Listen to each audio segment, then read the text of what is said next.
सनातन वैदिक विश्व हिंदू धर्म सत्य प्रात्यक्षिक पुनर्जीवन। मी काशी विश्वेश्वर सरस्वती महाराज कलकी दत्तात्रय मंदिर शिरूर गोंडदी पाचवाडी येथून दिनांक 8/8/1960 पासून प्रचार करीत आहे. आपण विश्वक्रांती नवे ज्ञान आपण ऐका, सर्वात सांगत जा. दररोज संध्याकाळी 8 ते 8:15 पर्यंत किंवा जास्त वेळ असते. अवश्य लाभ घेणे. ओम वक्रतुंड महाकाय सूर्यकोटी समप्रभ निर्विघ्नं कुरु मे देव सर्वकार्येषु सर्वदा. या विश्वाचा एकच देव आणि एकच परमेश्वर आहे. ओम सहस्रशीर्षा पुरुषः सहस्राक्षा सहस्रपाद सभूमी स्वतुर्थ दशांगुलम. या परमेश्वराचं चिंतन केल्याशिवाय कुठले देव कार्य करीत नाही. जितकी वाईट परिस्थिती. समजा तुम्ही गणपती भक्ती करीत असताना आणि तुम्ही हे जे त्याचं मूळ स्वरूप जे आहे देवाचं त्याची तुम्ही आठवण जर केली नसेल तर गणपतीच्या ज्या रिद्धी सिद्धी ऐश्वर्य तुम्हाला कधीच प्राप्त होत नाही. अशा दृष्टीने या मोठी गुंतागुंत त्याच्यामध्ये आहे. तो जो मुख्य देव आपला त्या देवाला सगळे हिंदू विसरलेले आहेत आणि तात्पुरते नाटकं करून भक्ती करतात. धावू अमुक देव धावतो अमुक देव आला अंगात गेला निघून, असं काय चालणार नाही. पूर्ण शक्ती मिळवायची असन, समजा तुम्हाला पाणी प्यायचंय आणि पाण्यामध्ये समजा 2 चमचे तांब्यात पाणी ठेवलं आणि प्या. तुमचे ताण भागणार आहे का? मुळीच नाही. तांब्या जेव्हा भरून ठेवू आपण पात्र ते तुम्ही पाणी पूर्ण पिता तेव्हा तुमचे ताण जाईल. तशा प्रकारचे हे जे देवांचे तुकडे तुकडे करून हिंदू धर्माचं वाटोळ झालेलं आहे ते दुरुस्त झालं पाहिजे. आणि धर्माप्रमाणे कुठं कोण वागतोय, तुमचा भानदेव देव काय खातात कसे राहतात त्यांची काय अवस्था आहे ते आता आपण वाचून पाहणार आहे. अनुभव कोणला आले कसे आले ऋषींची नावं असतात. कश्यप हा असेच देव ऋषी ओमान सोम देवता गायचंद षडजास्वरा ओम परिप्रिया दिवा कवी वयांसे नप्तयो हिता सुवाना या ते कविक्रतु.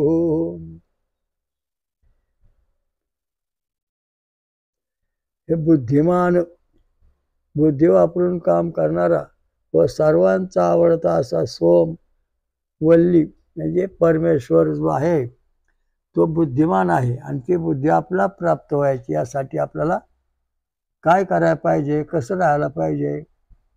कारण धर्मशास्त्रात जे पूर्व ऋषीमुनी होते ते वेदांना धरून अभ्यास करून तपश्चर्या करीत असत. आपल्या अलीकडची माणसं आहेत कोणीतरी काय सांगायचं आणि त्याप्रमाणे याची तपश्चर्या चालू असते. वरण भात खा कर तपश्चर्या, वाकडं तिकडे खा कर तपश्चर्या. ह्या ज्या गोष्टी आहेत ह्या चुकीच्या आहेत. तपश्चर्या करायची म्हणजे देह शुद्ध करायचा. देह शुद्ध करून भजनी भजावी. आता बुद्धिमान, आता तुम्ही गायला कांदे खाऊ घातले, दूध काढून वास घ्यावर काय होते, झालं गायच्या दुधामध्ये कांद्याचा वास यायला लागला म्हणजे हे गायचं शरीर बिघडून गेलं. मग तुम्ही काय करा, दुसऱ्या अशी गायला 2-3 दिवस चारा आणि पुन्हा दूध काढा म्हणजे पुन्हा ते दूध अगदी शुद्ध आणि गोड लागत. म्हणजे गायचे या ठिकाणी शरीर परत शुद्ध झालं. तशा प्रकारचं आपलं जे शरीर आहे त्या शरीरामध्ये याच्यामध्ये अशी हालचाल होती. तुम्ही काय खाता याच्याप्रमाणे तुमचं शरीर क्षणोक्षणी बदलतं. म्हणजे गायने कांदा खाल्ला का दूध खराब निघतंय, वास मारितंय. ऊस खाल्लं का दूध गोड लागून चवदार लागतंय. तसं आपलं शरीर जेव्हा शुद्ध असन, आपण शुद्ध आहार घेऊ, पण तो कोणता, तर बुद्धिमान असणारा जो सोमरस आहे तो घेतला पाहिजे. आणि तो सोमरस पिल्यानंतर मग आपल्याला शरीरात सुगंधी तयार होईल. बुद्धी वापरून काम काम करणारा व सर्वांचा आवडता असा सोमवल्ली आहे. सर्वांचा आवडता म्हणजे देव, धर्म, मानवता आणि देव हे दोघांनाच सोमरस पचतो, बाकीच्यांना पचत नाही. कारण गोडाचं आणि त्या अमंगळाचं वाकडे, म्हणून राक्षस जे अमंगळ खातात त्यांना सोमरस पचत नाही, उलट त्यांचा मृत्यू होतो. तशा प्रकारचा हा जो सोमरस आहे, सोमरस म्हणजे फळांचा रस, उसाचा रस, नळाचा आमरस, अशा बरेच प्रकार आहेत. परंतु सोमरस जो आहे हा पूर्ण अन्न तुमचं याच्यात आधारलेला नाही. सोमरस पर्यंत आपल्या शरीरात समजा काय अन्न, औषध, अन्न, पाणी, औषध आणि वातावरण हे प्रदूषण आपल्या शरीरात झालेलं आहे. औषधाची ॲलर्जी येते, त्रास होतोय, मानसिक स्थिती बिघडून जाते, कवरं गोळ्या खायचे, मला शांती मिळत नाही. तर त्याच्याकरता सोमरस प्यायला पाहिजे. सफरचंद खाल्लं पाहिजे, त्याचा रस प्यायला पाहिजे. सोमरस याचा अर्थ फार महत्वाचा आहे. कसं की जे पाणी आहे फळातलं, ऊसाचं पाणी जे आहे त्या रसामधलं, ते पाणी अमृतमय पाणी आहे. ते पाणी आपल्या शरीरात जर तयार झालं तरच आपल्या शरीरात बुद्धिमत्ता, ऐश्वर्य, कौशल्य, ज्ञानप्राप्ती, शरीरातलं अन्न, पाणी, औषध आणि वातावरण म्हणजे प्रदूषण आपल्या शरीरातलं नष्ट होतं. औषधं, जास्त औषधं घातली की त्याची ॲलर्जी येणार, जास्त पाणी पिलं त्रास होणार, जास्त अन्न खाल्लं त्रास होणार. मग समजा तुम्ही वातावरण आहे, वातावरणामध्ये प्रदूषण झालं, धूर बीर तुमच्या शरीरात गेला, तुमचं रक्त बिघडलं, इथं प्रदूषण झालं, कोणी हटू शकत नाही. रक्त दोष तयार होतो. कशामुळं? वातावरणातील प्रदूषणामुळं. पेट्रोल, डिझेलच्या ज्या गाड्या आहेत यांचं प्रमाणाचा धूर जर आपल्या नाकात गेला तर आपल्या रक्तामध्ये प्रदूषण तयार होतं, रक्त व्यवस्थित काम करीत नाही. याच्याकरता सोमरस प्यायला सांगितलं की हे सगळं प्रदूषण हटलं पाहिजे, म्हणजे आपला ईश्वर प्राप्ती होते. ऊस हा सोमवल्ली आहे, ऊसाचा रस सोमरस आहे. अशा दृष्टीने हा हिशोब या ठिकाणी या ग्रंथात व्याख्यानात सांगितलेला आहे. रस निर्मिती स्थळी ठेवला जातो.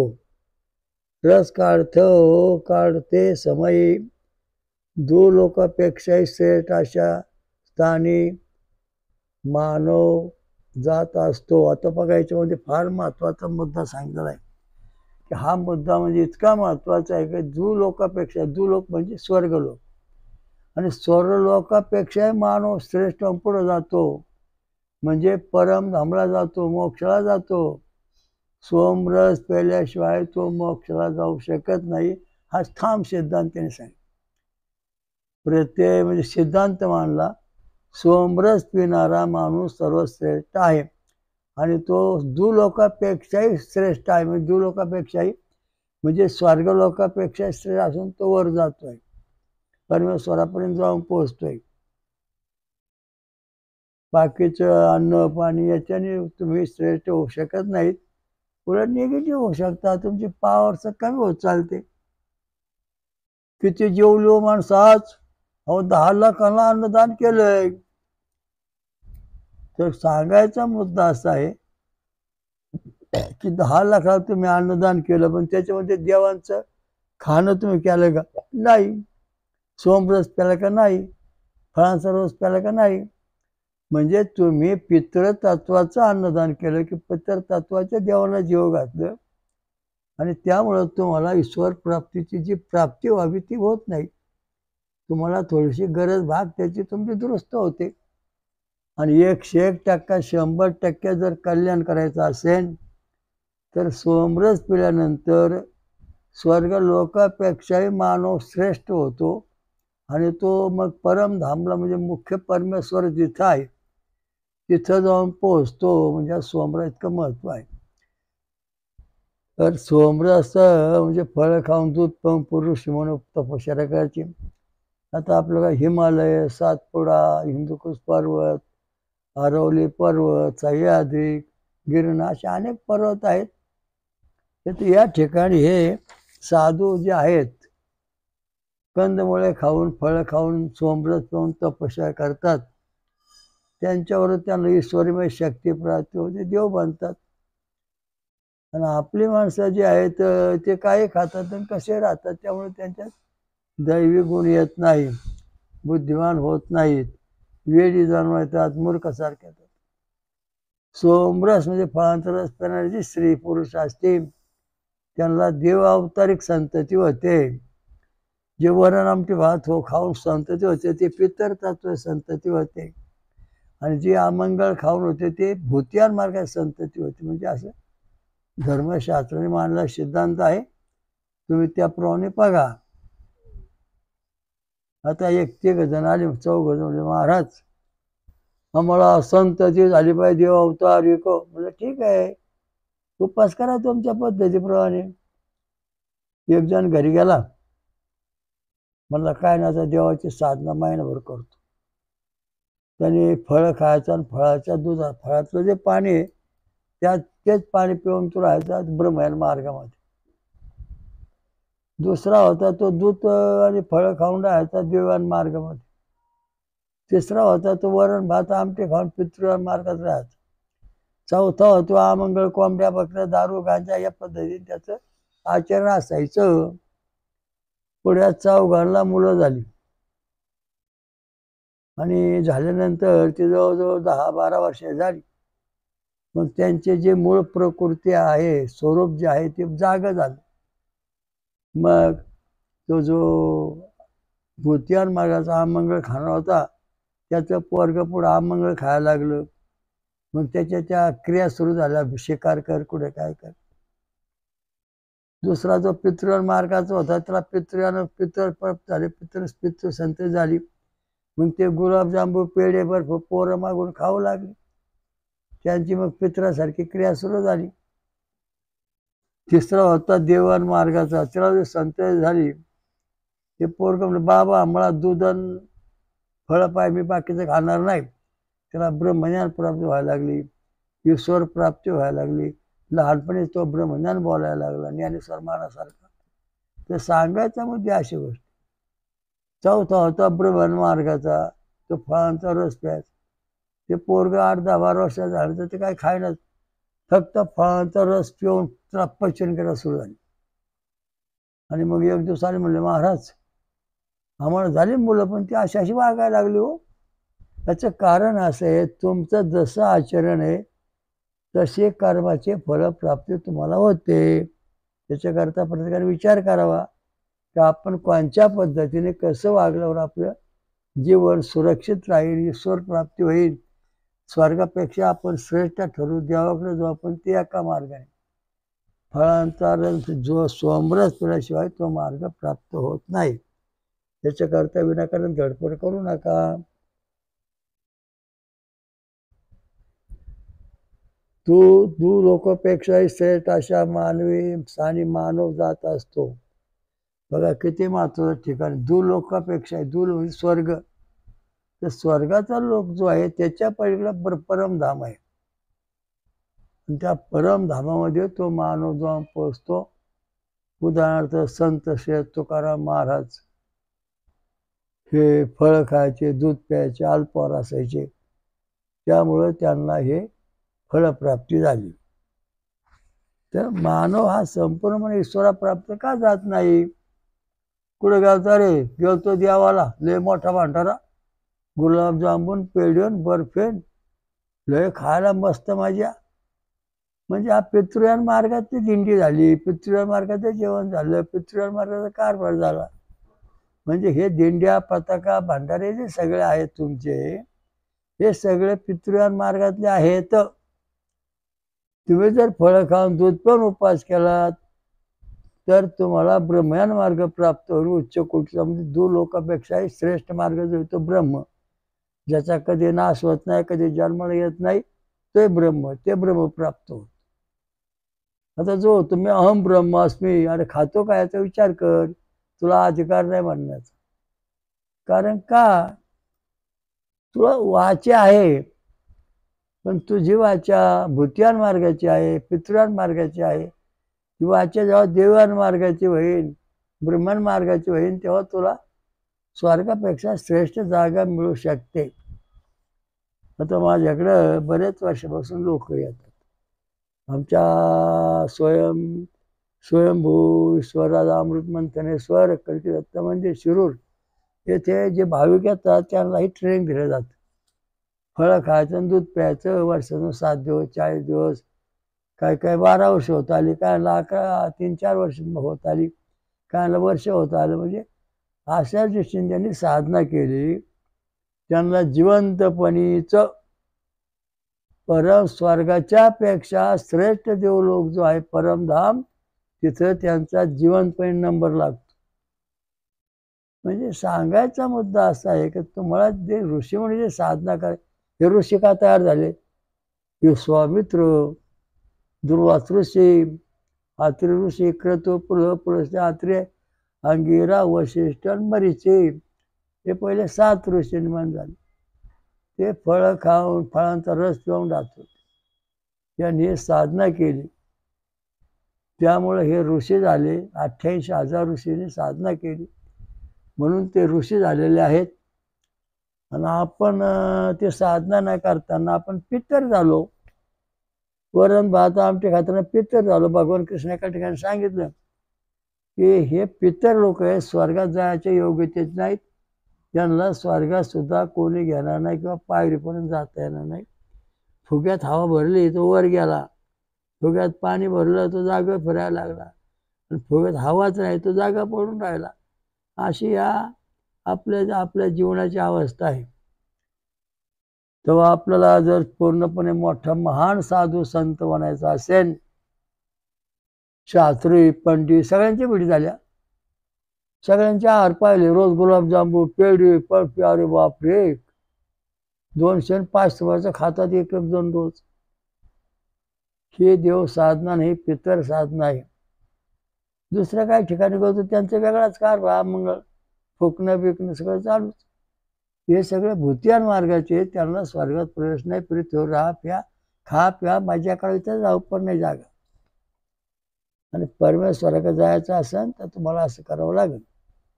मग आपण देवधर्म करतो, जप जाप्य करतो, मग याचं फळ आपल्याला मिळतं का? सोमरस पेलं आपलं हे फळ प्राप्त होईल का? याची शंका तुमच्या मनात आता आली. त्याचं उत्तर असे, आता लय सांगत नाही, पण तुमचा रक्त समजा ए बी आहे. याची देवता आहे गणपती. नंतर गणकृषी गणपती देवता, निसुर्गाय चंद्रा षडजा स्वरा, असा याचा इथं भाग आहे. जेव्हा आपण सोमरस पिऊ आणि जेव्हा आपण मंत्र म्हणू ओम स शीर्षा पुरुषा, तर हा मंत्र म्हणून आपण जेव्हा एक दंता विद्मय हा मंत्र म्हणू, तेव्हा आपल्याला गणपतीचं रिद्धी सिद्धी ऐश्वर हे विरक्तकडे प्राप्त होतं. त्याचप्रमाणे पुरुष सूक्त म्हणून नंतर विष्णू गायत्री म्हटले ओ गटवाल्यानी, तर विष्णू शक्ती प्राप्त होते. नंतर ये गटवाल्याने शिवभक्ती केल्यानंतर त्याला शिवशक्ती प्राप्त होते. दिवाळीने सूर्याग्नी भक्ती भक्ती प्राप्त होते. म्हणजे त्याला फरक होत नाही. सोमरस पिल्यानंतर हे सगळं घडतं. आता तुमचा कार्डिग्राम जर समजा पॉझिटिव्ह आला 6 mm ते 10 mm, तर तुमच्या शरीरामध्ये दैवी शक्ती पूर्ण आलेली आहे. जर आधी कोणी आला तर तुमची झरसोड चालू आहे, आणि निगेटिव्ह झालं तर तुमच्या शरीरामध्ये याच्यापैकी कुठलाही देवधर्म नाही. माझ्याकडे आता बरेच लोक आले, म्हणले महाराज आम्ही आता देवधर्म करतोय. म्हणलं करा तुमच्या मनाप्रमाणे, पण लक्षात ठेवा तुमचा आजी ECG काढा, तुमचा रक्त लक्षात ठेवा, आणि मग आपण 6 महिन्यांनी त्याची चेकिंग करू. अशी 1000 लोकांनी साधना सुरू केली. आणि साधना सुरू झाल्यानंतर 6 महिन्यानंतर प्रत्येकजण आपलं ECG काढून घेऊन आला. रक्तगट आणलं. तो रक्तगटांचा AB 6 महिने साधना केली. वरण भात आमटी खाऊन मग त्याचा कार्डिगा मध्यम निघाला. दुसरा AB रक्तगटावाला होता. तो सोमरस पिऊन त्यांनी साधना केली. त्याला 6 ते 10 MM आले. म्हणजे त्याचं सात्विक तत्वांचं रूपांतर झालं. त्याची प्रगती झाली. पुढं अशी वस्तू आली. वाल्याने तसंच केलं. कायाने खाल्लं ते निगेटिव्ह झाले. कायाने फळारस पिले ते पॉझिटिव्ह झाले. वाल्याची अशीच अवस्था. फळारस पिले पॉझिटिव्ह झाले, खाल्लं पिलं निगेटिव्ह झाले. कारण ब्रह्मदेवाने हरिवंश पुराणामध्ये जेव्हा सृष्टी तयार केली तेव्हा प्रत्येकाला जीवाला कंदमुळे फळ म्हणजे सोमरस दिला सुरुवातीला प्यायला. आणि मग त्यांना कार्यान्वित करून त्यांना जाणीव करून त्यांना निर्णय ठिकाणी आपलं कार्य करायला पाठवून दिलं. तर देवलोक जे आहेत अमृत आणि सोमरस हे दोनच गोष्टी पितात. होम हवन देतो त्याच्यात जो प्रकाश तयार होतो तो प्रकाश ग्रहण करतात. देवलोक आपलं पाणी पित नाही पृथ्वीवरचं, ते फळातल्या रसातलं पाणी पितात. एक पक्षी असा आहे त्याला होल्लो असं म्हणतात. तो झाडावर बसतो, जमिनीवर बसत नाही. तो फुलामधलं पाणी पितो, इतराला कुठलं पाणी पित नाही. मग बघा त्याला सुद्धा आपल्या जीवनाची दिव्य दृष्टीची ताकद आहे. तर आपण माणसं जी आहेत ही देवधर्माप्रमाणे नीट वागत नाहीत. 1000 लोकांना सांगितलं पूजा करून या. एक जण आला म्हणला मी विष्णूची भक्ती करतो. म्हणजे चांगलं आहे. तो रक्त म्हणली AB ही ECG बघा. ECG वाकडा तिकडा निघाला. कारण वाल्याची भक्ती करायला पाहिजे, इथं चूक झालेली आहे. तसंच दुसरा एक आला शंकराची भक्ती करणं त्यात करीत होता. त्याचा रक्तगट निघाला AB. तिथं हीच वरवड झाली. तिसरा भक्ती करत होता शंकराची आणि त्याचा रक्तगट होता पण त्याचा कार्डिगा व्यवस्थित निघालाच नाही. कारण का तर ज्या त्या पद्धतीप्रमाणे ज्या त्या वृक्षांची वाढ होते त्या त्या पद्धतीप्रमाणे आपल्याला ती गोष्ट सोमरसामध्ये असते. तर सोमरसाची जी पद्धती आहे तुम्ही मग काय केलं आहे सगळ्या चुका झाल्या. कार्डिगाम खाली आले. मग त्यांना सांगितलं सर्व तुमचा गट कोणता AB गणपती भक्ती करा. तुमचा विष्णू भक्ती करा. शिवभक्ती करा. B सूर्य भक्ती करा. आणि 6 परत भेटा. त्याप्रमाणे हे सर्व साधक 6 महिने भेटले. ज्यांनी फळांचा रस करून सात्विक देह ठेवला तयार केला त्यांचे सगळे पंचगटाप्रमाणे व्होल्टेज पॉझिटिव्ह आले. 6 MM ते 10 MM म्हणजे दैवी शक्ती त्यांच्यामध्ये आलेली होती.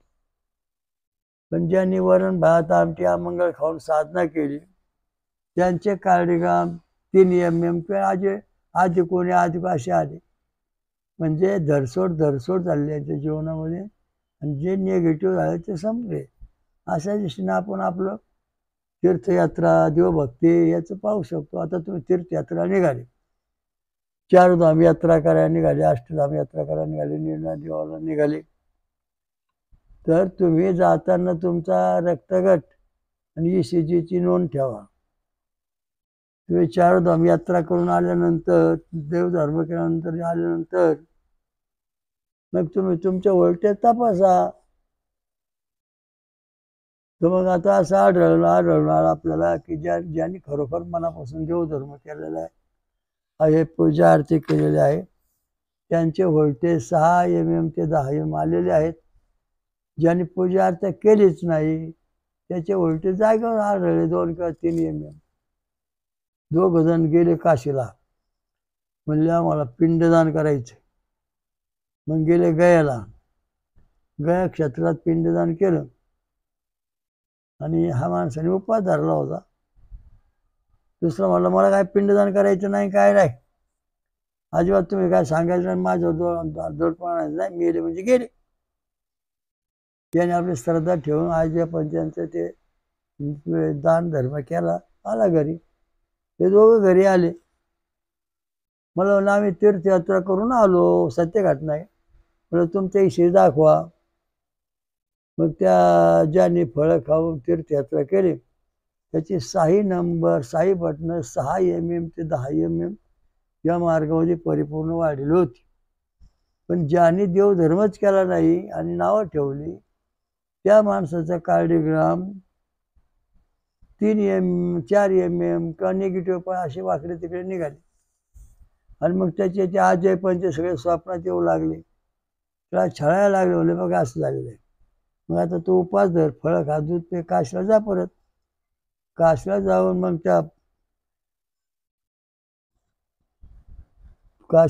मग गया क्षेत्रात गेला आणि तिथं त्याने पुन्हा विधी केला. परत केल्यानंतर विधी करून आला. मग त्याचे कार्डिओग्राम परत तपासले तेव्हा त्याच्या मनावरचं दडपण गेलेलं होतं. शारीरिक तपासणी झाल्यानंतर त्याचे EEG जे होते 6 mm 10 mm आले. म्हणजे त्याला पुन्हा त्याची प्रयोग झालेली आहे. त्याच्याकरता आपण जे तीर्थयात्रा करतो त्याचा परिणाम आपल्या शरीरावर काय होतो का? आपण ग्रंथ वाचतो, हे चांगलं का वाईट? आपण पोथी वाचतो, हे चांगलं का वाईट? मग आपण समजा मंत्र म्हणतो. समजा तुमचा व्होल्टेज V1 आहे आणि तुम्ही गणपती भक्ती करता तर तुमचा व्होल्टेज 6 mm 10 mm येणार. कधी फळं खाऊन सोमरस पिळून 100% फायदा. वरण भात आमटे खाल्ले तर 66% फायदा. अमंगळावस्थेत 33% फायदा. अशीच त्याची टक्केवारी भरलेली आहे. तर त्याप्रमाणे ही साधना करायची. म्हणजे आपण तीर्थयात्रा जात, रोज पोथी वाचतो. जा देवाला खेटी घाल, तुला गुण येईल. त्याला काय पुरावा आहे? अहो बाबा लय जाऊन आलो, पाणी घालून तोकडं काहीच होईना.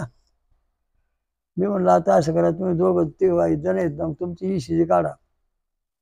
ECG काढल्यानंतर ते 3 4 5 असे वाकडे तिकडे ECG निघाले.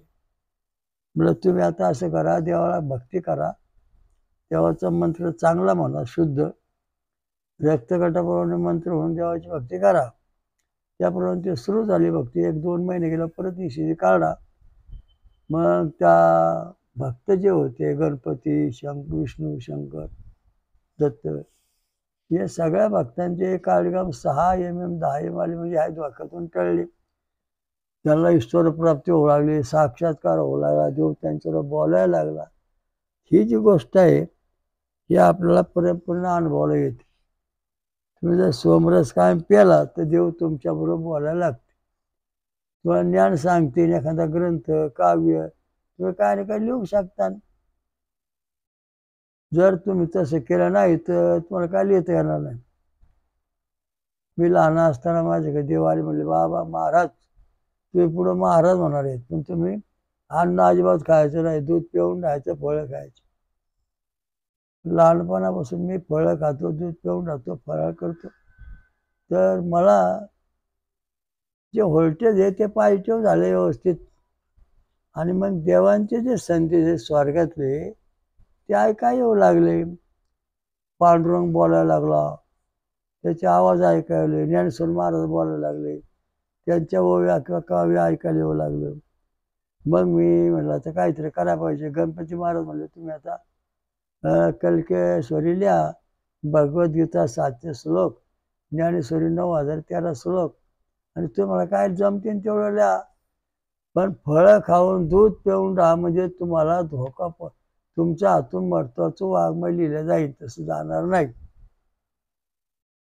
आणि त्याप्रमाणे आपण 1,85,000 जास्त श्लोकामध्ये कल्केश्वरी लिहिली. स्वयंपूर्व महाकल्केश्वरी नावाचा ग्रंथ लिहिला.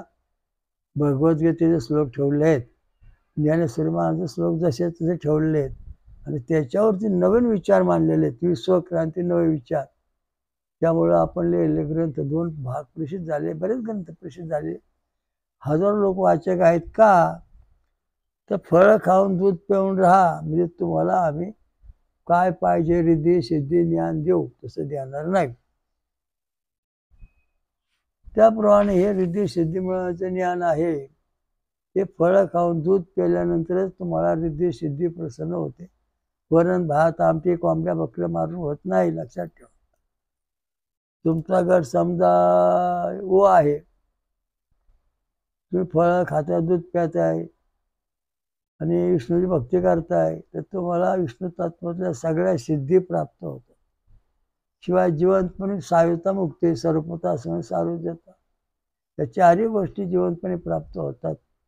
ये बी वो ये आणि बी याच्या गटावर, आणि मग त्याला ईश्वर प्राप्ती होते. तशी होत नाही, कारण ह्या ग्रंथात तसं दिलेलं आहे आणि मला आलेला अनुभव मी तुम्हाला सांगितलेला आहे.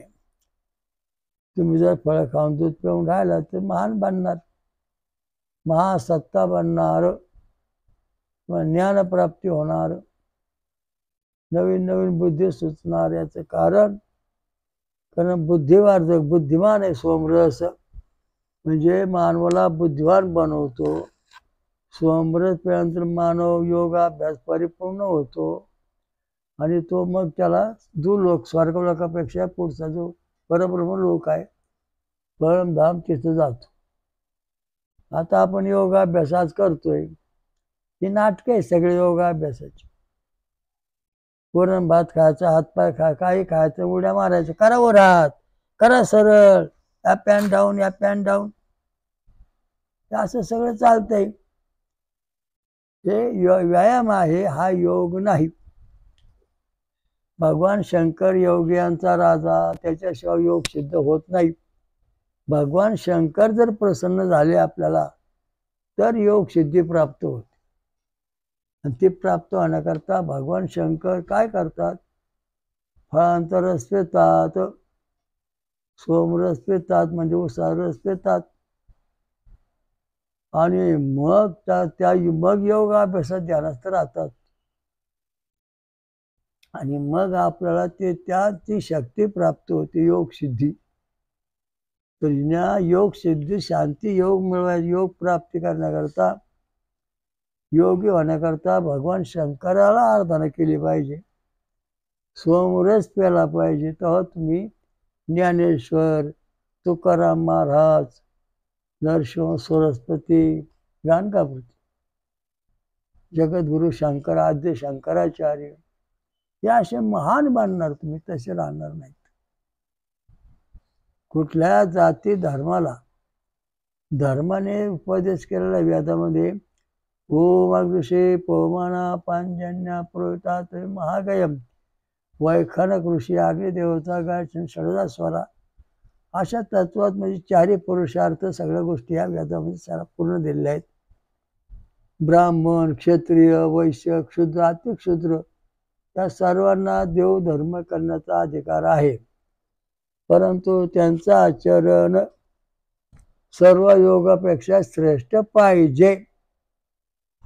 मग आता या ठिकाणी ज्ञानेश्वर महाराजांनी रियाडा पाहिला. हा रियाडा आहे पण तो वाईट खात नाही ना, चांगलं खातोय, चांगलं पाणी पितोय, वाकडं खात नाही गाणगुण. म्हणून तो रियाडाचं जे शरीर आहे ते पूर्ण शुद्ध होतं. मग ज्ञानेश्वर महाराज डोक्यावर तो वेद म्हणायला लागला. मग आपल्या सध्या वेदातले का अक्षर म्हणता येत नाही का? तर आपलं शरीर शुद्ध नाही, अशुद्ध आहे. रेड्यापेक्षा आपलं शरीर अशुद्ध आहे. का रेडा म्हैस काय खाते का वाकडं तिकडं? म्हणून त्यांचं दूध म्हशीचं, गाईचं सोडून तर म्हशीचं, आणि रेडा तर काय वाकडं तिकडं खात नाही. म्हणून त्याचं शरीर हे पूर्ण शुद्ध आहे. म्हणून तोच्या मुखातून ज्ञानेश्वर महाराज वेद म्हणू शकले का? देह शुद्ध करून भजनी भरावे.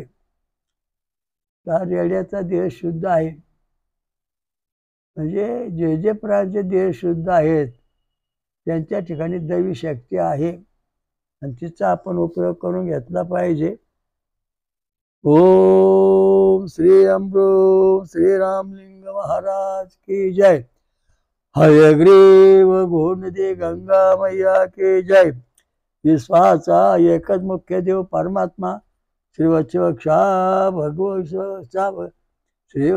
भगवंत सहस्र शीर्षा पुरुषा सहस्राक्षा सहस्रपात स भूमी विश्वतो दशांगुलम स्वयंभू विश्वराजा श्रवण कलकत्ता महाराज की जय.